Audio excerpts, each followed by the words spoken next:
Hello and welcome to my kitchen.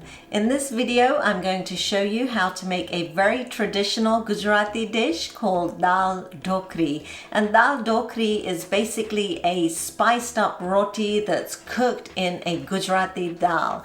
And this is how my mother-in-law makes it, and she adds some vegetables in it and it's absolutely delicious. So let's get cooking.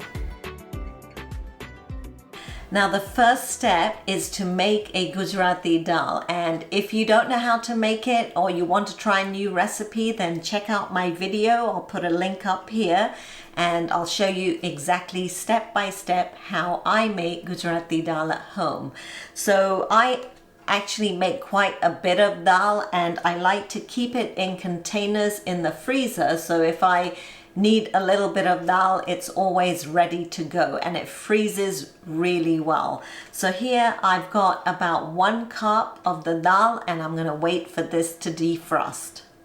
The next step is to get the spicy roti or the dhokli ready. So in a large bowl here I've got 3/4 of a cup or 100 grams of chapati flour or roti flour. To that I'm going to add 1/4 cup or 25 grams of chickpea flour or besan. Mix the flours together and then add 2 tablespoons of oil to that and mix it in. Then I'm going to add about just over 1/2 teaspoon of salt, and you can adjust that to your taste. 1/2 teaspoon of red chili powder, 1/2 teaspoon of ginger garlic chili paste, 1/4 teaspoon of Ajwain seeds or Carom seeds, 1 tablespoon of sesame seeds, and that's optional but it adds a really good texture, 1/4 cup of coriander that I've chopped up, and a pinch of turmeric powder, and we're going to mix this all in. And now I'm going to add some warm water to it to make it into a medium firm dough. You don't want it too hard and you definitely don't want it too soft. I'm using lukewarm water to bind the dough. Then use the oil from the spoon to knead the dough right at the end, and then cover the dough and let it rest for at least 10 minutes. Now the consistency of the dough is very important, because if you make the dough too soft, number one, you won't be able to roll it without adding lots of flour. And when you add lots of flour, that changes the consistency of the dal and makes it really gloopy, and you don't want that. The other thing that will happen is because the dough is soft, then when you put the dhokli into the dal, the dhokli kind of falls apart and again it becomes gloopy and it will stick at the bottom. It's just not nice. And if it's too hard, you're just going to have a really hard time rolling it. So you want it on the firmer side, but not too hard that you can't roll it. And the reason you want it firm is because when you're rolling it, you actually don't need too much flour when you're rolling it. So make sure it's on the firmer side. Alright, so now we're going to get ready to make the Dal Dhokli. So the first step is I need a pan. So I've got a large saucepan here and my dal has defrosted. So I'm using 1 cup of normal dal. If you've made it fresh, just go ahead and put it into the saucepan. As mine is frozen and defrosted, what I'm going to do is I'm going to redo a tempering for it and freshen it up a little. So I'm going to heat up some oil in this pan. So my pan is heating up on a medium heat, the number 6, and I'm going to add 2 teaspoons of oil to the pan. And we're going to let that heat up for a few minutes. Once the oil's heated up a bit, I'm going to add 1/4 teaspoon of mustard seeds. Make sure you have a lid handy as it will start popping everywhere. Once the mustard seeds start popping, I'm going to add 1/4 teaspoon of sesame seeds. and about 1/8 of a teaspoon of hing or asafoetida. We're just going to let that sizzle for a few seconds.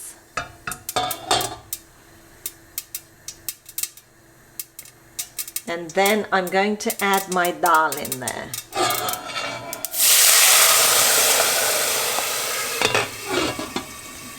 So this is the dal that I defrosted, and now I'm going to add 1.5 cups of water in there too. And we're just going to let this come to a boil. I'm also going to add about 1/2 cup of tender green beans, and these I got from the freezer and I just defrosted them, but you can add green beans or peas or any vegetables of your choice. And we're just going to let this all come to a boil. Now remember, we only did the tempering because I used frozen dal. If you're using fresh dal, you're just going to use a cup of fresh dal in the pan and add 1.5 cups of water in there as well, and your vegetables of choice. So my dough's been resting, and this is how it will look, and we're just going to re-knead it again, and you'll notice that the consistency will change and it will become really nice and smooth.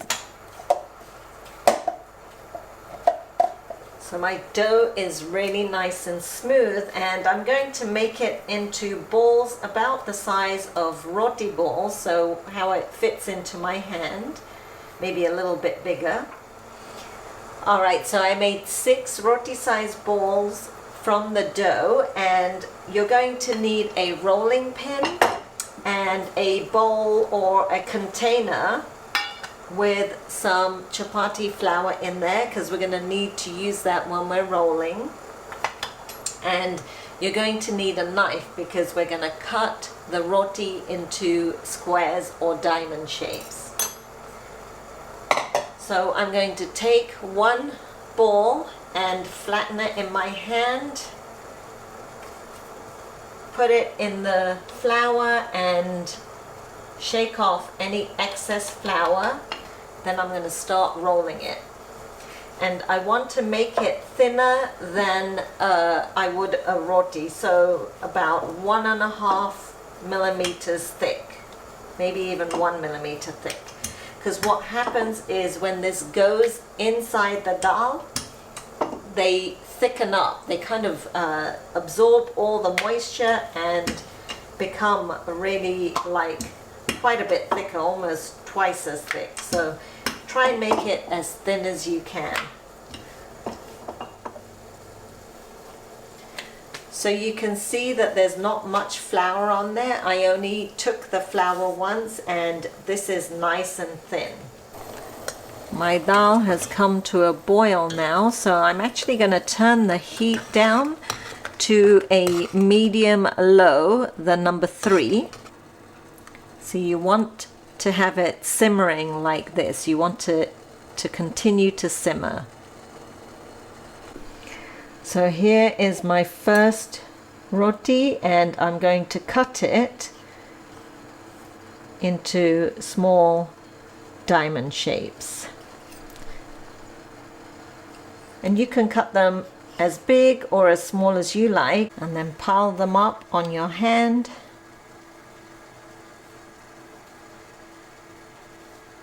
And then as soon as you have one rolled and cut, then you want to add them to your dal. And then let them cook in there and continue rolling.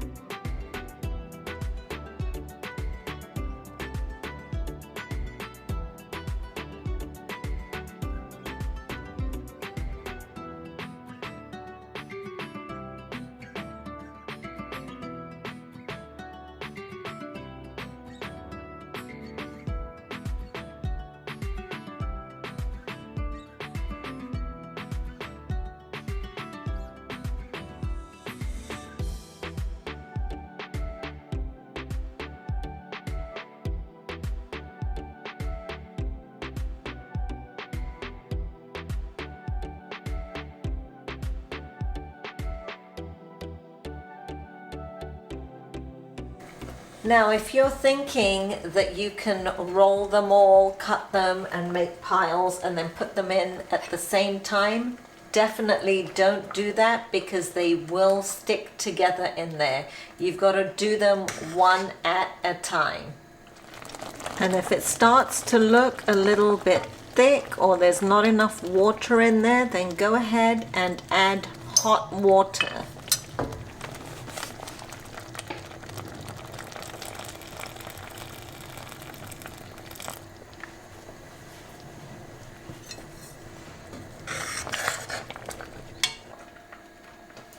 The other thing to remember is that while you're cooking the dal dhokli, make sure you don't cover it until all the dhokli is in there.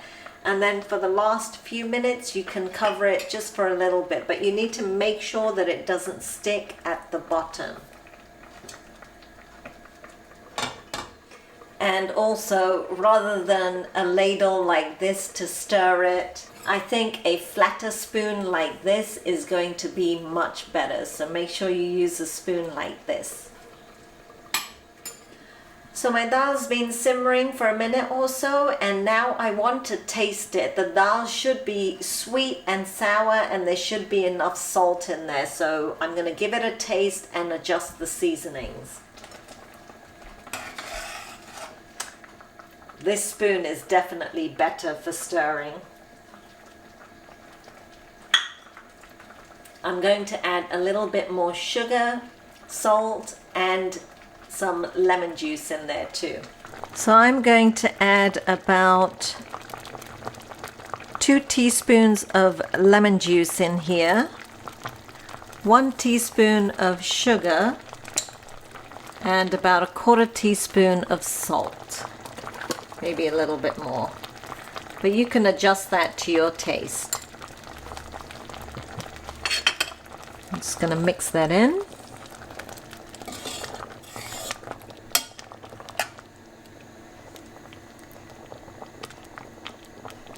And let it cook for another few minutes. So after tasting it, make sure that you adjust the seasonings to your taste. Some people like it more sweet and sour, or more sour than sweet, or however you like it. Go ahead and adjust the seasonings.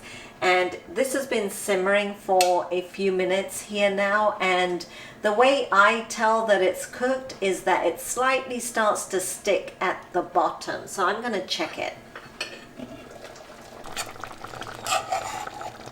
Yeah, and it's sticking, so this is done now. And you can also check to see if the dhokli is cooked to your liking, but I think this is a good way to check if it's done.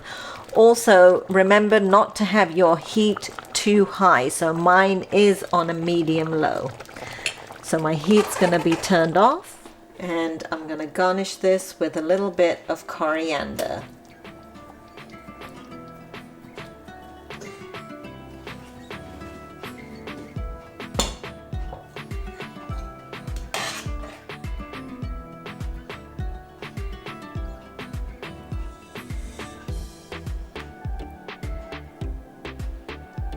And there you have it. Dal dhokli is ready. And this amount serves 2 to 3 people. So if you're feeding more people, then just double up or triple up the recipe.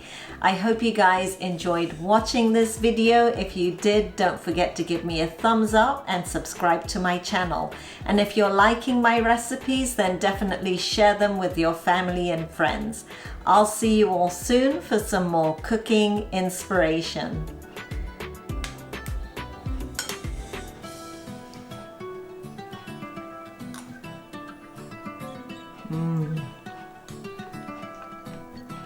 So good.